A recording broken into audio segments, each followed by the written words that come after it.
Welcome to our Wednesday Bible study about the book of Hebrews.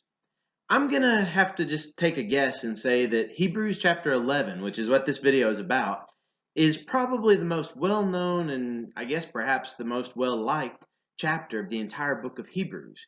And what this chapter deals with is sometimes called kind of the Hall of Faith, so to speak, because all these different individuals are mentioned and used as examples of what the type of faith that we need to have in Jesus Christ should look like.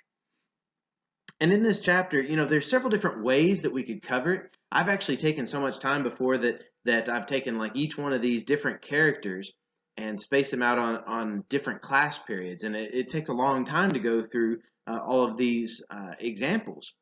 However, that's not what we're going to do with this. I just want to take us through the entire chapter in this one video and for us to see what these types of people look like. Obviously, if you want to look these people up and kind of see more about what they did, there's a whole lot that the Bible says that would be a worthwhile study. But we're just going to look at kind of what the Hebrew writer is talking about, and I'll mention some of these things and maybe some important points for us to take away from it. So let's begin in Hebrews 11 now. Hebrews 11, the first 3 verses. Now faith is confidence in what we hope for, and assurance about what we do not see. This is what the ancients were commended for. By faith we understand that the universe was formed at God's command, so that what is seen was not made out of what was visible.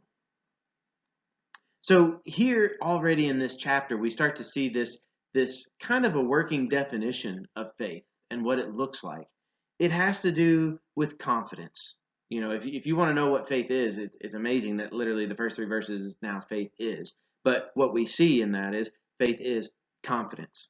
We see there's a confidence about it. We also see that there's a connection with this hope, and it's that confidence in the hope that we have. But then we also see that assurance is part of it. Assurance of what we don't see. How hard is it to be confident in what you hope for? And this type of hope is not maybe sometimes how we just kind of use the term, oh, I hope I get to do this tomorrow, something like that. It's not like that. This hope is kind of that firm hope that we have that's connected with our faith. I was going to say that hope like our faith, but that doesn't work with this definition because we're looking at faith. So faith is having this confidence in this hope. And then we can have that confidence in this hope because God is the one who's given us this hope. We can have confidence in the Word of God. And then, in addition to this confidence and this hope, we also see assurance about what we do not see. Can you be assured of what you don't see? I mean, think about that. I mean, how many things do you actually trust that you cannot see? I would like to kind of point out that there are a few things that you can't always see, but yet you trust that they are going to happen. You have assurance that it's going to happen. Things such as like gravity, you don't necessarily see gravity, but you do have an assurance that if you step off of a high place, you will fall down. Or if anything is dropped off of a high place, it will fall down. You have that assurance. So there is an element of faith there. And that faith, you can say it does kind of come from, your past experiences. But doesn't the faith that we have in Jesus also come from past experiences? Not just the past experiences of us, but the past experiences of mankind since the beginning. If you start to think of that about faith, then I think that you're starting to think about this chapter in a really good way. And that is, this whole chapter is about this type of faith. Not necessarily just your own, but faith as a whole throughout all time. We see that, all this, even in verse 2, has to do with the ancients, those who have come before us. This is what they hoped for. This is what they had this assurance of, and they were commended by this. We see in verse 3 that, it is by faith that we understand the things that we do in the Bible. We have our way of explaining how the world came about. We also have our way of explaining how evil came into the world and different things like that, just to make sense about the world in which we live. However, all of those things come by our faith in the Word of God. We believe in Genesis 1, 2, 3, and so forth because we have faith that God is accurate in the way that He describes those things. So because of that faith, yeah, we can understand how the universe got here, how it was God who commanded these things. And we can also see that the universe, it was made by God, who is invisible. We can have faith, confidence in those things. Now let's take a look at some of these examples, because that's what the Hebrew writer goes into next. Verses 4 through 7 of Hebrews chapter 11. By faith, Abel brought God a better offering than Cain did. By faith, he was commended as righteous when God spoke well of his offerings. And by faith, Abel still speaks even though he is dead. By faith, Enoch was taken from this life so that he did not experience death. He could not be found because God had taken him away. For before he was taken, he was commended as one who pleased God. And without faith, it is impossible to please God. Because anyone who comes to him must believe that he exists and that he rewards those who earnestly seek him.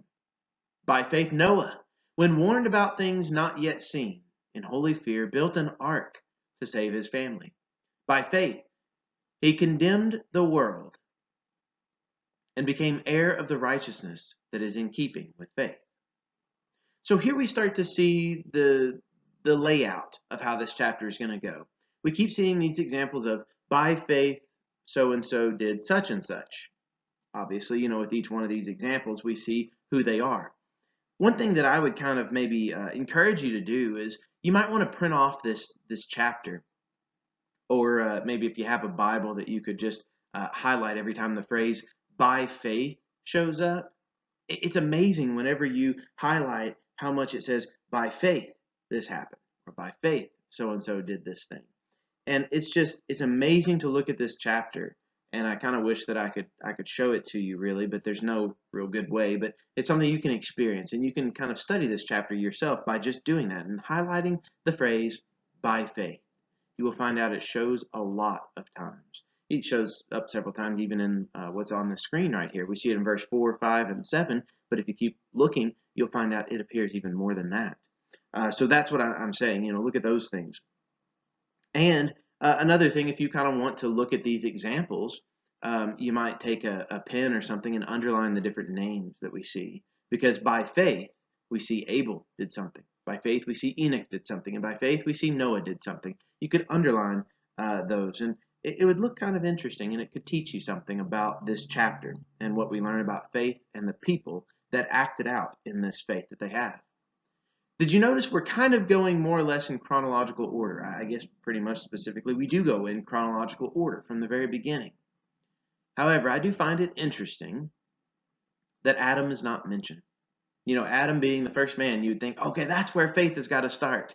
However, we really don't see much from Scripture that shows Adam to be a man of great faith. Maybe he was, and we just don't have the record. Maybe he wasn't.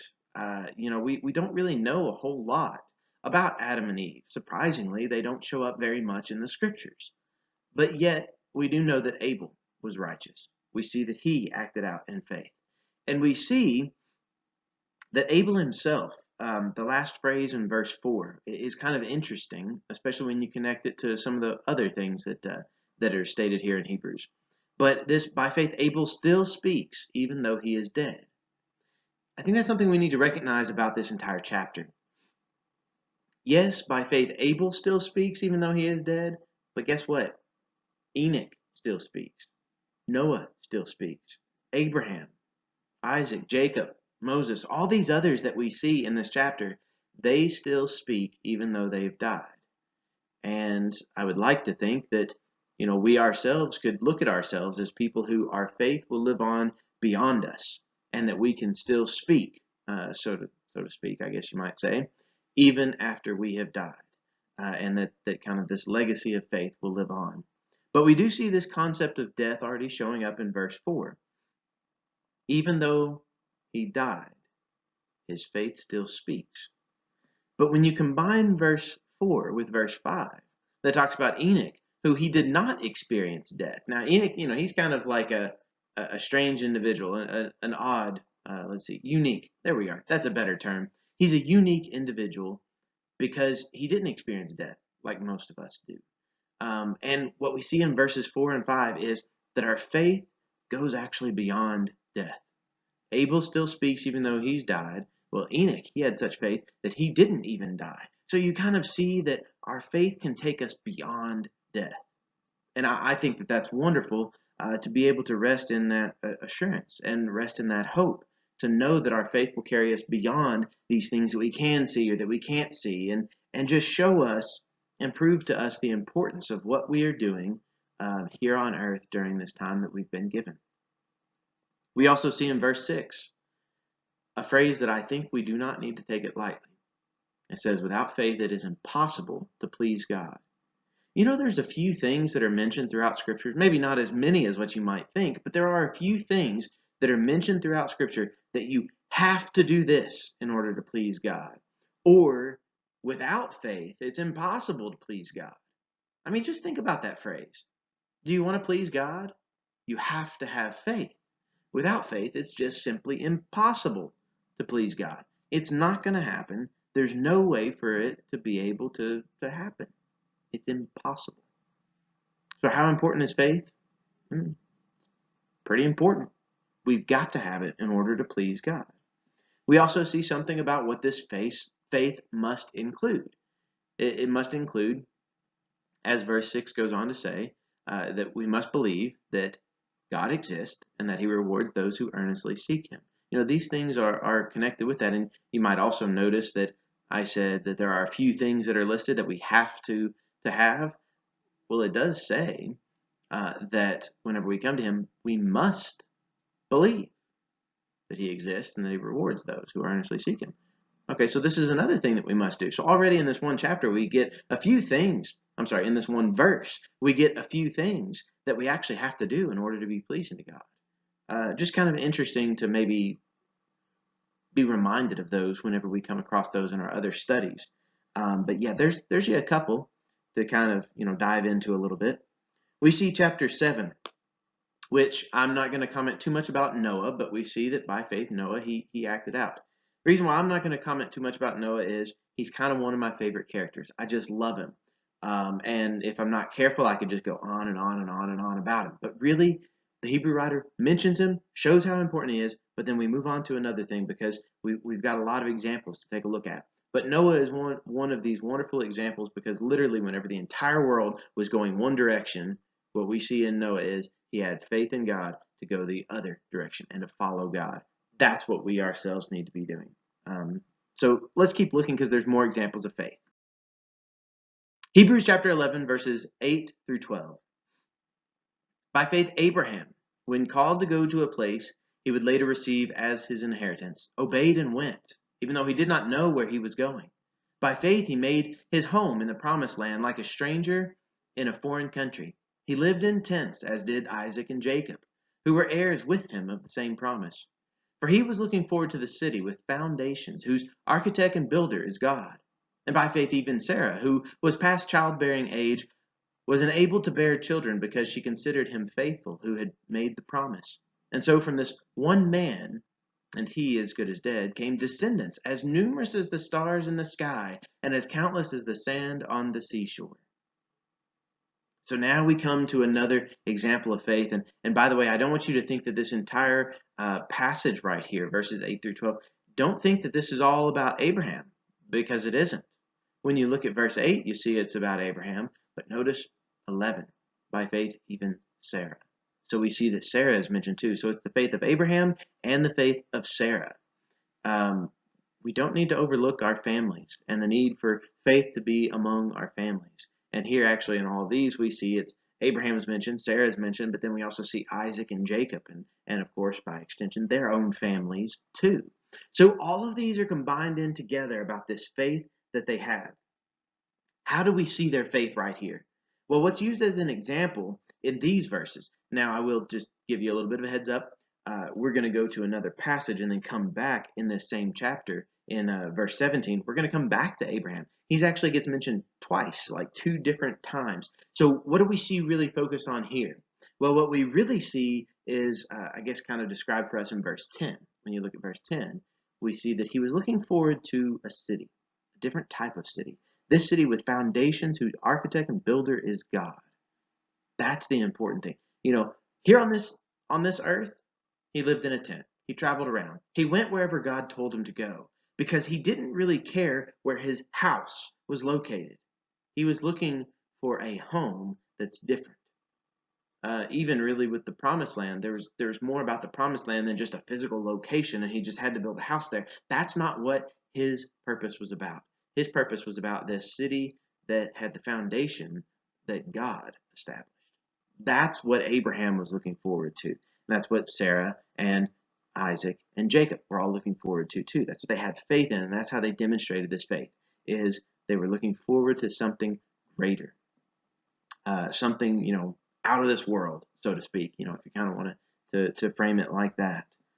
That's the type of faith that we are called to have, and we are called to demonstrate in our own lives and show as an example for those people around us too, and especially our own families. Let's keep looking because there's also some more about this. Hebrews chapter 11, verses 13 through 16. Now we get a few more kind of more generic statements. So let's look at these, or more statements that are made about all of these examples that we looked at so far. Verse 13. All these people were still living by faith when they died. They did not receive the things promised. They only saw them and welcomed them from a distance, admitting that they were foreigners and strangers on earth. People who say such things show that they are looking for a country of their own. If they had been thinking of the country they had left, they would have had opportunity to return. Instead, they were longing for a better country, a heavenly one. Therefore, God is not ashamed to be called their God, for he has prepared a city for them. So now the attention is kind of the same type of thing that I pointed out in the last passage, but now we see all of these people. They had faith. They lived and they died in their faith. But notice what we pointed out in verses 4 and 5, that our faith goes beyond death. Abel still speaks even though he died. Enoch had such faith that he didn't even have to die. So our faith can take us beyond death and out into the other side. And here in this case, the other side has to do with this better country, this heavenly country, this one that God has set up for us, this holy city that he has prepared for us, because that is what God has done. And you might be saying, well, where does it actually talk about a holy city right here? Well, even if you don't have the specific phrase holy city, what we do see is God has prepared this city. Whenever he has specially prepared something, it is holy, isn't it? So that's what they were all looking forward to. They didn't even receive, go back and look at verse 13 again. They did not even receive the things that were promised. That's the type of faith that they had. Also, another interesting thing about this example, which sort of just kind of came to me at this point in the passage, and that is all of these examples of faith are from the Old Testament. They lived and they died, not really seeing all the promises fulfilled. They did not receive everything that they were promised, not in their lifetime. But that's coming. We'll see that at the end of the chapter. We'll see how it all comes together in a beautiful kind of poetic statement, if you will. And just as a little bit of a heads up, we also are part of it. But we'll notice that in a moment. So that's what they're looking forward to, is this better country, one that God has established. Now let's go back to Abraham. Verses 17 through 19. By faith, Abraham, when God tested him, offered Isaac as a sacrifice. He who had embraced the promises was about to sacrifice his one and only son, even though God had said to him, "It is through Isaac that your offspring will be reckoned." Abraham reasoned that God could even raise the dead, and so, in a manner of speaking, he did receive Isaac back from death. Once again, in this passage, we see that our faith takes us beyond death. We not only can still speak after death like Abel, we not only can have such faith that we don't have to experience death, but we can also have the type of faith like Abraham had, that we know that God will bring people back from the dead. I mean, all of these times we see the power of God. We see the beauty of what God has planned for us. And if you want to dive into this too, perhaps you notice the phrase in verse 17 about Isaac being the one and only son of Abraham. Was he the one and only son of Abraham? Well, technically, by the time Isaac came around, Abraham already had Ishmael, if you remember. And he wasn't the only son, so, I mean, he wasn't really the one and only. Except that phrase, it means more than just literally a number. It means something about the special place that Isaac had, because Isaac was the one that the promises were given through. And so it's not so much the fact that he was just one and he was the only one. No, that phrase has to do with that he's a special son. That phrase, if you remember, is also used of Jesus Christ, isn't it? In John 3:16, about how God loved the world so much that he gave his one and only son. Is Jesus the only son of God? No. Any of you who are Christians are sons of God or daughters of God. But Jesus is a special son. He had a task and he had promises that were associated with him that aren't connected to us, at least not in the same ways. He died on the cross for us in our place. In this similar way, we see the sacrifice of Isaac. So these images that are used here kind of point toward what Christ did and kind of look at that and examine those two things together. Let's look at other examples of faith. Hebrews chapter 11, now verses 20 through 23. By faith, Isaac blessed Jacob and Esau in regard to their future. By faith, Jacob, when he was dying, blessed each of Joseph's sons and worshipped as he leaned on the top of his staff. By faith, Joseph, when his end was near, spoke about the exodus of the Israelites from Egypt and gave instructions concerning the burial of his bones.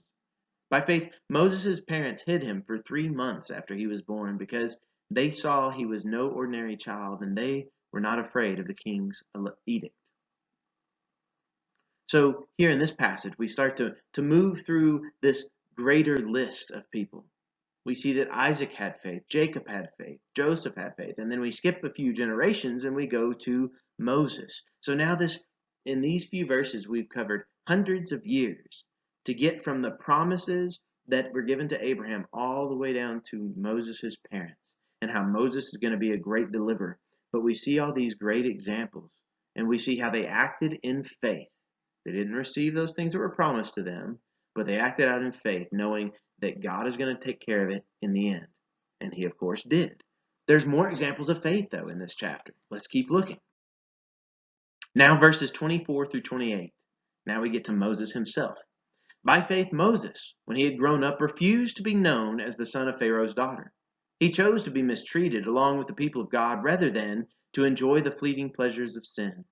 He regarded disgrace for the sake of Christ as of greater value than the treasures of Egypt, because he was looking ahead to his reward.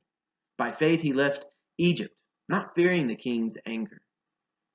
He persevered because he saw him who is invisible.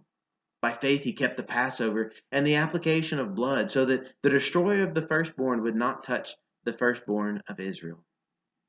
So now we come to the faith of Moses, the one who is to deliver, and we see the type of faith that he had.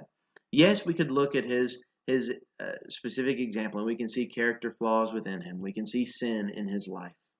But yet, what we also see, and what the Hebrew writer is drawing our attention to, is look at the faith that he had. Look at what he was willing to do. Look at what he was willing to give up in this case. Like in verse 26, we learn this great concept for us that we need to also recognize too, is that Christ is of greater value than the treasures of Egypt. Do we regard Christ that great, that it's a greater value than the treasures of Egypt? Or in our case, do we regard Christ as of greater value than the treasures of the United States of America? You know, wherever we might find ourselves, do we consider Christ greater? And are we willing to act out in that faith and actually follow that faith where it leads and follow Christ wherever he leads us? That's what these men and women of this chapter did. That's what we've got to be willing to do too. Let's keep looking because there's more examples. Verses 29 through 31 now. By faith, the people passed through the Red Sea as on dry land. But when the Egyptians tried to do so, they were drowned. By faith, the walls of Jericho fell after the army had marched around them for 7 days. By faith, the prostitute Rahab, because she welcomed the spies, was not killed with those who were disobedient. So now we see a few more examples of just kind of acting out in faith and what these people did. We see that Rahab is mentioned, even though she's not really an Israelite, but she had faith like an Israelite. And because of that, she was really taken into the group and treated as if she was an Israelite. So being faithful to God and being part of this faith community of God is more than just where you were born. It's much more than that. Rahab shows us that as an example.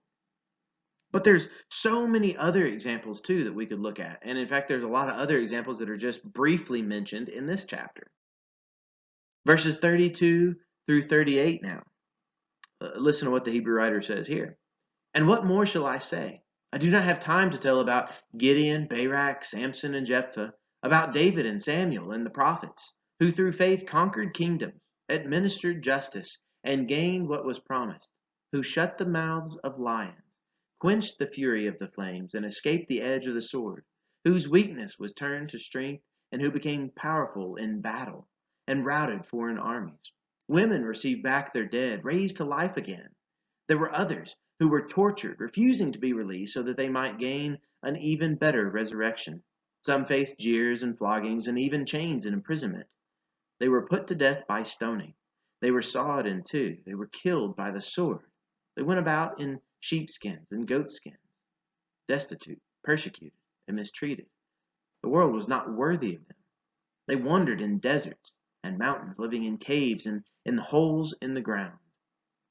This is an example of what faith does. But keep in mind, the faith that we can have in God goes beyond death. It goes beyond this persecution that we might find ourselves in. The Hebrew writer did say, look, I don't have time to tell you about all these other examples, but there's plenty of other examples. And there's plenty of other examples for us to learn from too. And I think at this point, what we need to recognize is it is a call for us to be continuing this story, to be the same type of example that people can look to today and learn from and see the type of faith that you and that I have, because that's the calling that we've been given. And if you want to know why I would say such things about how this passage kind of gives us this calling, look with me at the last two verses of this chapter, and I believe it's very clear. Last two verses of this chapter, verses 39 and 40. These were all commended for their faith, yet none of them received what had been promised, since God had planned something better for us, so that only together with us would they be made perfect. So this last passage, it still talks about how all these examples in the Old Testament, and I believe that carries over into the New Testament as well, all of these were commended for their faith. It's a great thing that they had this faith, and we can learn a lot from them. It's wonderful. None of them received fully what they had been promised, though. They were still waiting for more. And in verse 40, we also find out this last phrase that we're left with. Only together with us would they be made perfect. So you have these great men and women of faith in the Old Testament and the great men and women of faith in the New Testament. And only together can we actually be made perfect. And I want you to think about what that might mean, because it could perhaps mean a few different things. What I believe at least it means is it means that we are kind of the ultimate fulfillment of what they were hoping for. All these promises that they were waiting for in the Old Testament, we in the New Testament times are seeing those things being fulfilled in our own days. And this perfection, being complete, being made right. The only way for this to happen is whenever you have this faith that they believed in the Old Testament combined with the realities that we see in the New Testament. And when you put all these together, we help complete this story that's been going on since the beginning of time. We are very important to this. We've got to be people who are still continuing this story. And if we're continuing this story, guess what? That means we still need to be making examples of great men and women of faith, just like we read about in this chapter. Does that describe your life today? If it doesn't describe your life today, what can you do today and tomorrow to change your life to make it this type of example, so that people could perhaps hear about your faith years later and they be encouraged by what you've done in your faith in God?